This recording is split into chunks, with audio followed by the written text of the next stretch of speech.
Yeah, everything okay. Okay. It's wicked slippery today. And that load of mats just slid off my porch.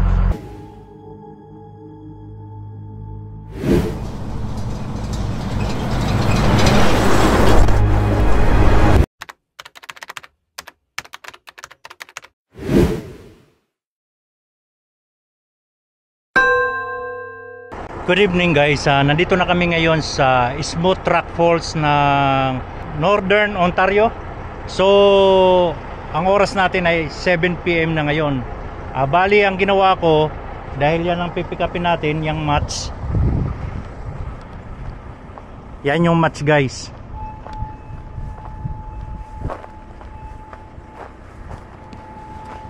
So, yan ang mga mats. Ayan yung minamats sa lupa para hindi mabalaho yung mga equipment. Nilalatag nila yan, pinakasapin kumbaga.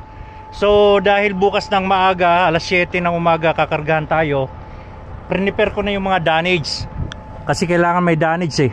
Ayan, dahil alas 7 ng umaga, madilim pa at malamig yung araw, yung oras na yon. Kaya ngayon pa lang, habang kondisyon ako prepare ko na lahat, pati yung tarp ko inayos ko na yan, kasi sasalansan yan. Nandoon si Jose, bali dalawa kami ang pipick up. Galing pa kami ng Winnipeg, so tumakbo kami papunta dito ng 1,350 km empty, walang karga. So pero with pay naman kami yan. Ewan ko lang kung kikita pa yung kumpanya. Pero itong mats na to guys, nakatambak yan doon sa stockyard ng Kelsey. So siguro doon lang ini-storage yan ng construction company. Binabayaran siguro yung kumpanya para doon lang mag-stock, mag-storage ng mga mats nila. So yun, bukas na tayo ulit gigising at para magkarga dito. Ayan yung loader, naka-prepare na yung loader. So si Jose nandun. Doon muna siya sa labas dahil sakto lang makaikot dito yung truck sa area na to. Siguro dahil dahil winter na, stop operation na yung project ng mga construction. Kasi ang construction nila yung gumagawa ng tower, yung linya ng kuryente. Yun ang project nila. So kagubatan yan, nasa kagubatan yung project nila. Kaya dahil winter ngayon, mahirapan pumasok yung mga equipment at saka mga deliveries. Kami rin ang nagde-deliver doon sa job site na ito, doon sa kagubatan. Kaya siguro dahil winter na nga, stop operation. Next summer na lang ulit. Okay guys, see you tomorrow. Tulog muna tayo, kunting kain din tulog na. Alright. So ang dilim, puntahan natin si Jose kung kumain na ba siya or ano.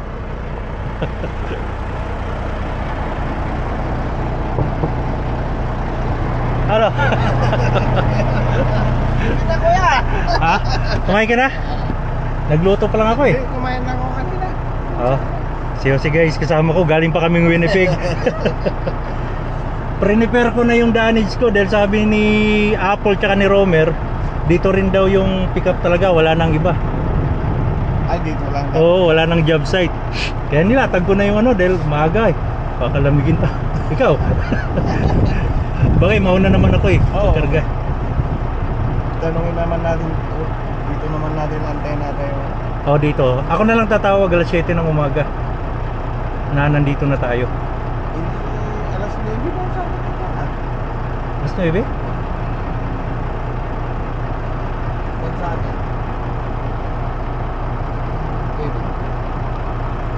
Ano, 8 AM, before 8 AM. So 1 hour before 8 AM, di alas 7. Tatawagan ko, ako natatawag para sasabihin ko na nandito na tayo. Okay. Pahinga na. Pahinga. Good night, good night. Good night. Ano, kumain ka na? Kuya, kanina. Doon sa Flying Gate? Gusto mo yung may bumili ako ng manok? Hindi, nagluto rin ako doon. Sige, salamat. Okay, good night, good night. Okay.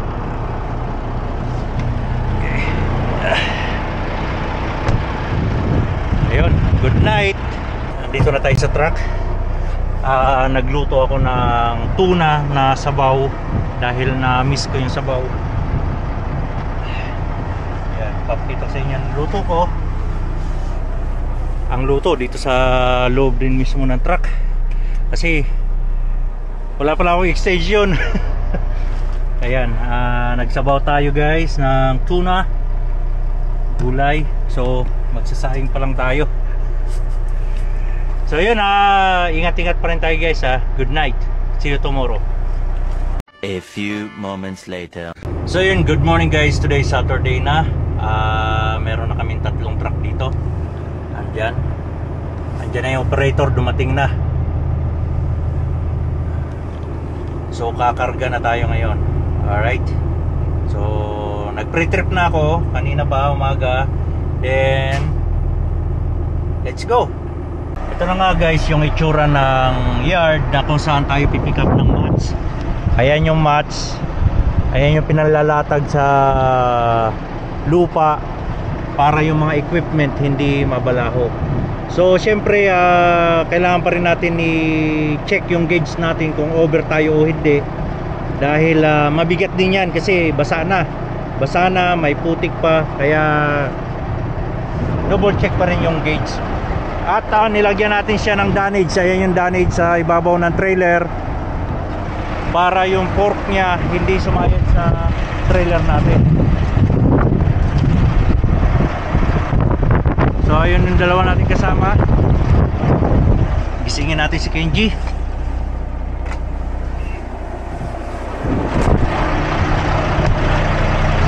So ayan, gising na si Kenji.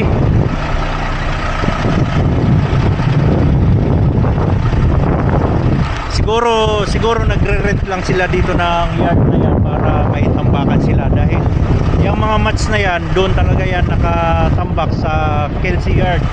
Meron kasing yard yung isang Kelsey na para lang sa mga ganyan. At para dahil ng mga trailer namin.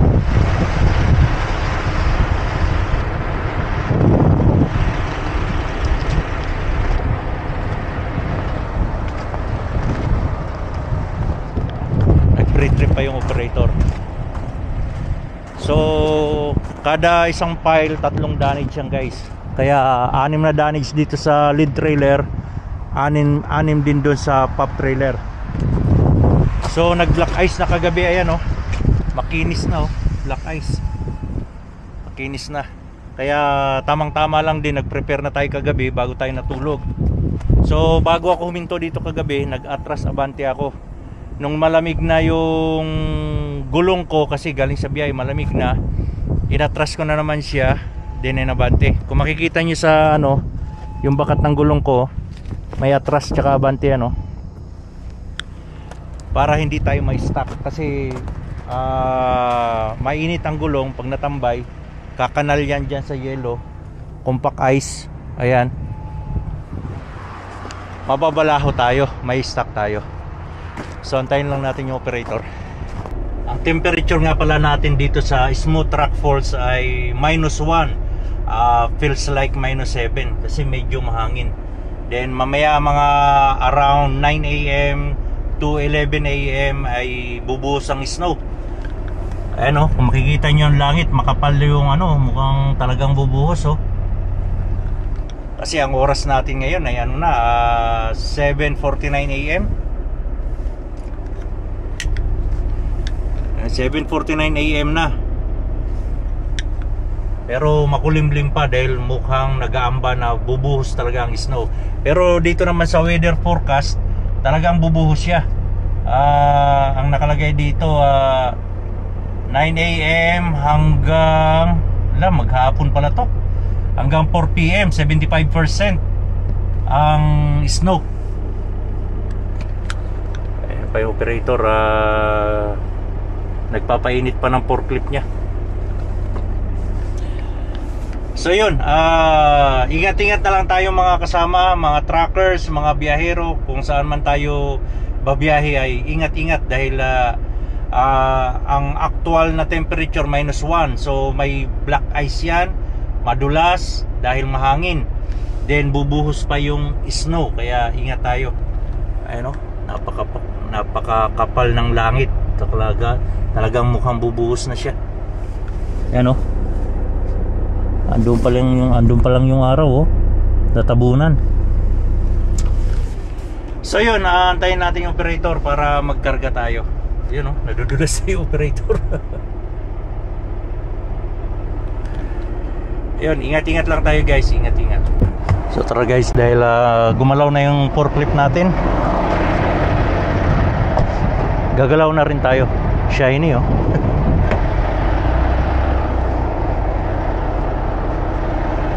Prepare natin itong ano.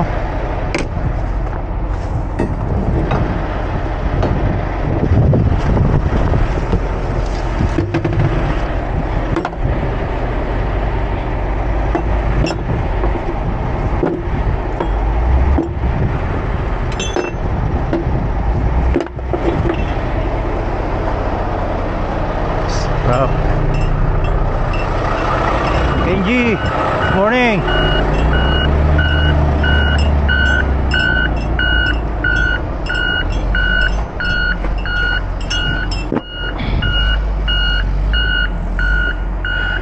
Forklift. Pero pa tayo ng another strap.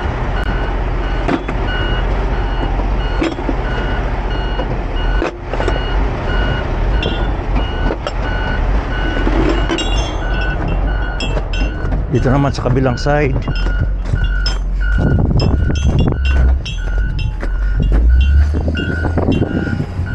Dito lang sa lupa.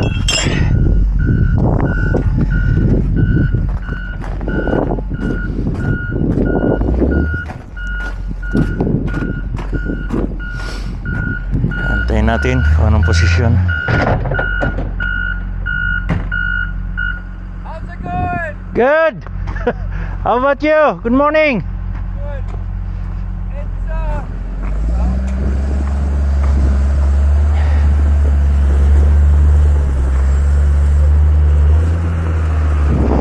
everything okay? Yeah, everything okay. Okay.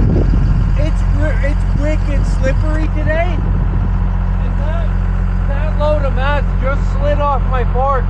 Oh, I can't hurt you if you're in your truck. You know what I mean? So if you wait in your truck till you're loaded, give it a look and let me know if you want anything changed. But like, just because it's so icy, stay way away from everything. all right. Yeah, 'Cause okay. I can't stop, eh? Yeah, okay. Okay. Sorry, Yeah. pal. I don't want to squish you. Yeah. Okay, thank you. Everything's okay though? Yeah, everything okay. Right on, pal. Let me know if my damage is good. Give me a horn before I go out. Okay. Okay. Thanks, pal. Madulas daw kasi oh, madulas. Kaya kailangan nasa malayo tayo sa trailer.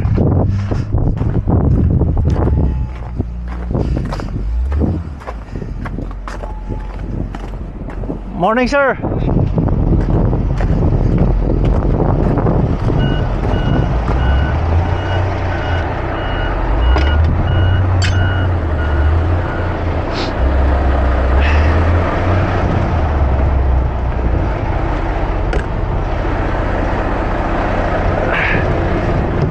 Dito lang tayo sa loob kasi yun, dito tayo pinatambay ng operator sa truck. Kung maaari dito lang daw tayo sa loob ng truck or lumayo sa ginagawa niya kasi madulas daw yung match dahil nung binuhat niya dumulas ay ayaw niya raw na may madisgrasya or ma-squeeze daw ako. Pero tama naman siya, kaya sabi ko sabihan lang ako, give me a horn kung okay ba yung damage ko o hindi bago ako bababa ng truck. So yun, for safety daw, lumayo tayo sa ginagawa niya. Okay, pagtapos na tsaka lang natin iisrapan.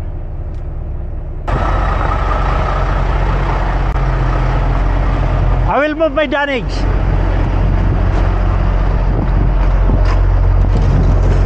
Oops.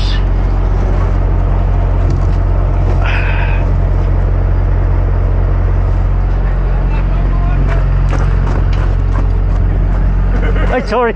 No, it's okay. Yeah, because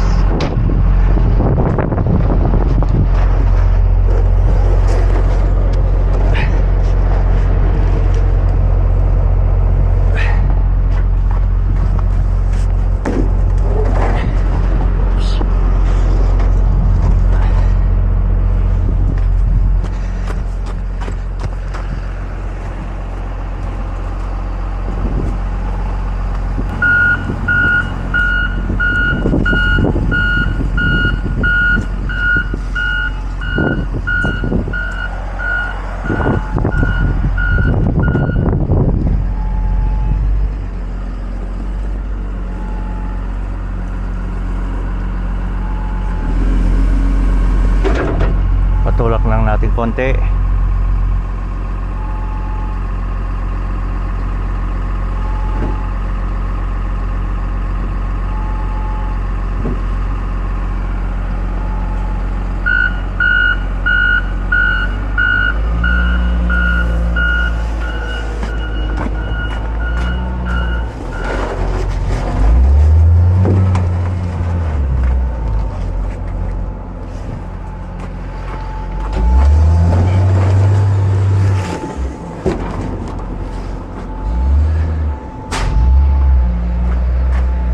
So yan, okay naman siguro yan, hindi tatama pagliko.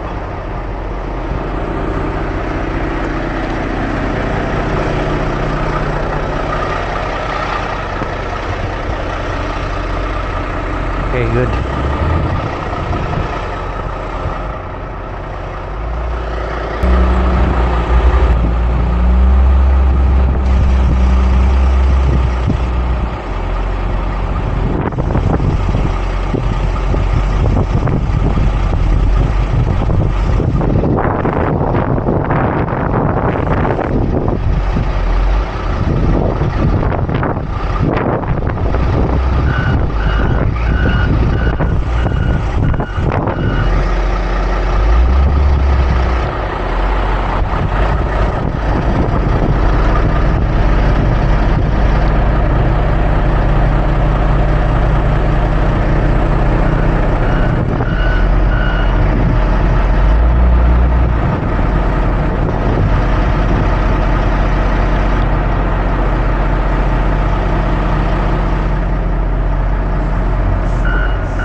Yeah, in.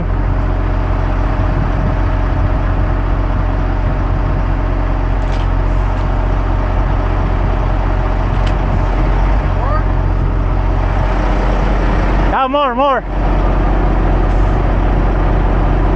Okay. Strap.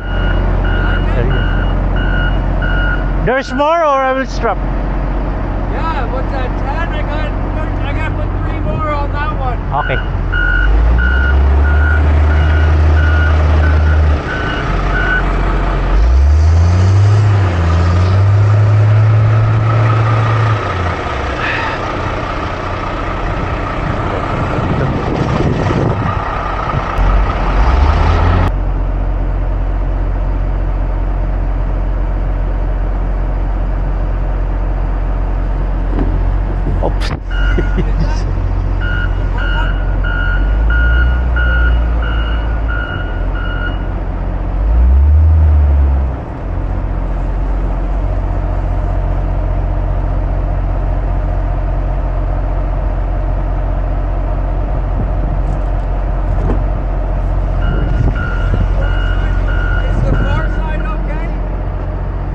At the two light, other side.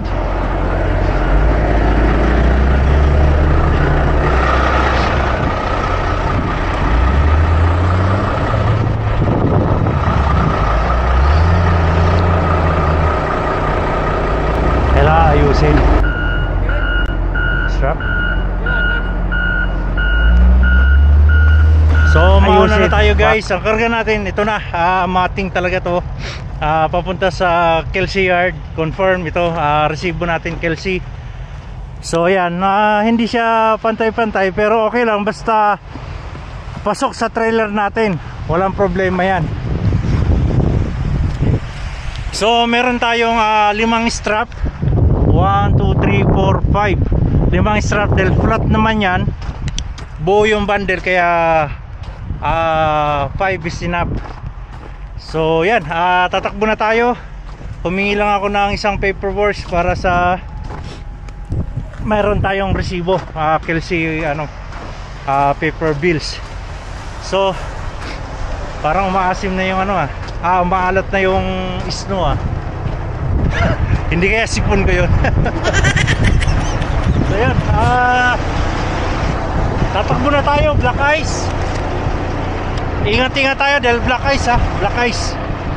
So yan, lahat yan 25 bundles na 25 pieces each trailer, so 50 pesos lahat yan.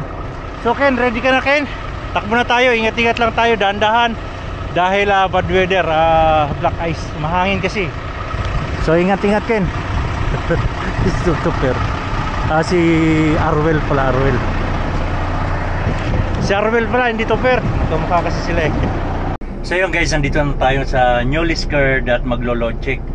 Isa sa pinaka-delikado rin yung guys, yung freezing rain. Kasi yung mula doon sa Smooth Track Falls ay freezing rain. So nag-frozen yung wiper natin.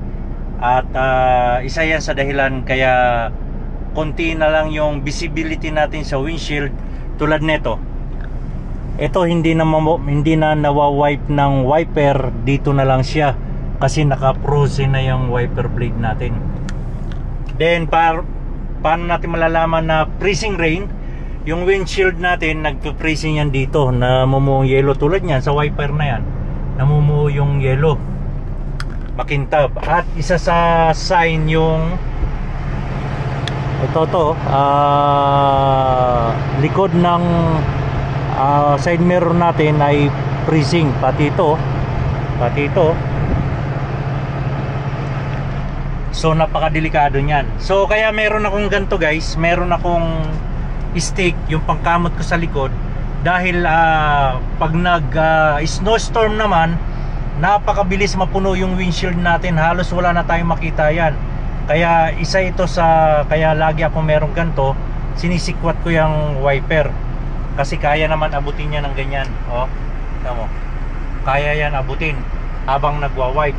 So sa ngayon, freezing naman siya. Kita pa, nawa-wipe pa siya. Kaya hinahayaan ko lang muna, nawa-wipe pa siya Pero ipapagpag natin yan dahil konti na lang yung nawa-wipe niya sa windshield.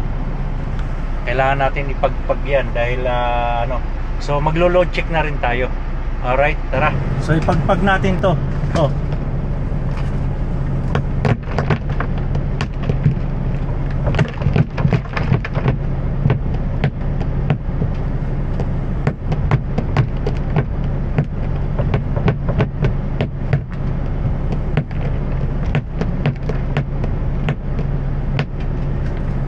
Maganda, hampas-hampasin natin.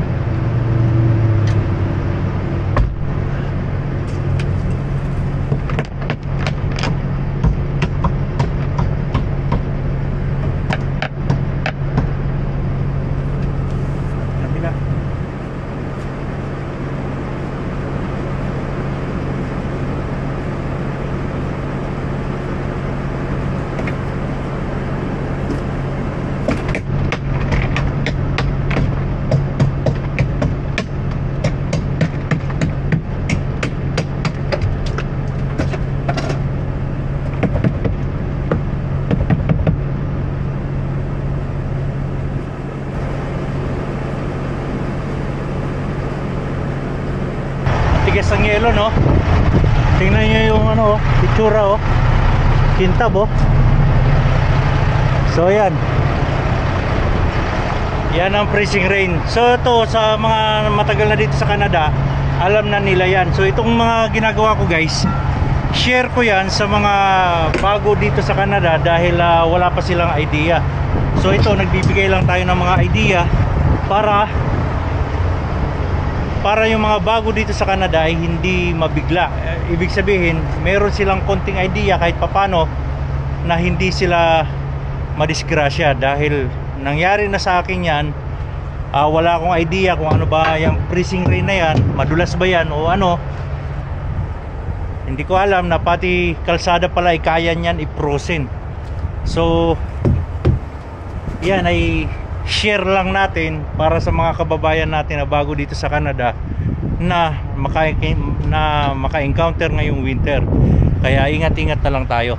So double check natin yung strap natin. Tingnan lagi natin sa side mirror kung nagpapagpag.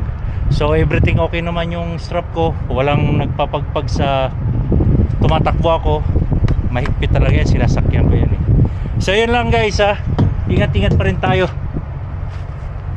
So kanina yung highway doon, itong highway na to sarado dito hanggang North Bay dahil freezing rain. Siguro may black ice, may aksidente kaya sarado. Pero sa ngayon dahil more than 3 hours na yata yung kasama natin doon, nakapila dyan sa traffic light. Nakapila siya, nagsisi dahil 2 hours na raw siya nakapila sa kalsada. Instead na makapagpahinga, hindi makapagpahinga dahil nasa kalsada ka nakapila. So yun, open na raw. Thank you kay Francisco, nagbigay siya ng idea na open na. So tuloy-tuloy na tayo tatakbo ngayon hanggang yard. Okay, ingat-ingat lang tayo. So yun guys, nandito na tayo sa North Bay. So ito ang last na fuel station bago tayo makarating ng yard. So si Kenji, prosin na prosin, no? Oh.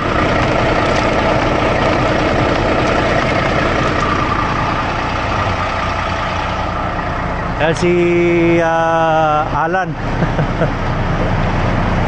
Guys, ang palatandaan din na freezing rain ang kalsada kung wala ka nang makikita na nagtilamsik sa gulong mo. Kaya laging tinitingnan natin yung side mirror natin kung tumatalamsik pa ba ang tubig sa kalsada. Pag wala na, mag-alalay na kayo sa tapak. Hap-hap na lang tapak niya sa accelerator. Kaya ingat-ingat na lang tayo. Alright. Si Alan. Tulad yan, ito ang maganda sa amin dahil meron kaming group chat. Nagbibigay kami ng information about sa road condition. Kaya napakalaking tulong sa amin yan na meron kaming group chat na magkakasama. Yun, katulad sa dinaanan namin na bad weather ang kalsada. So nakakapagbigay kami ng permission. Alright, so yun lang, ingat-ingat pa rin tayo at takbong pogi lang. Have a good night.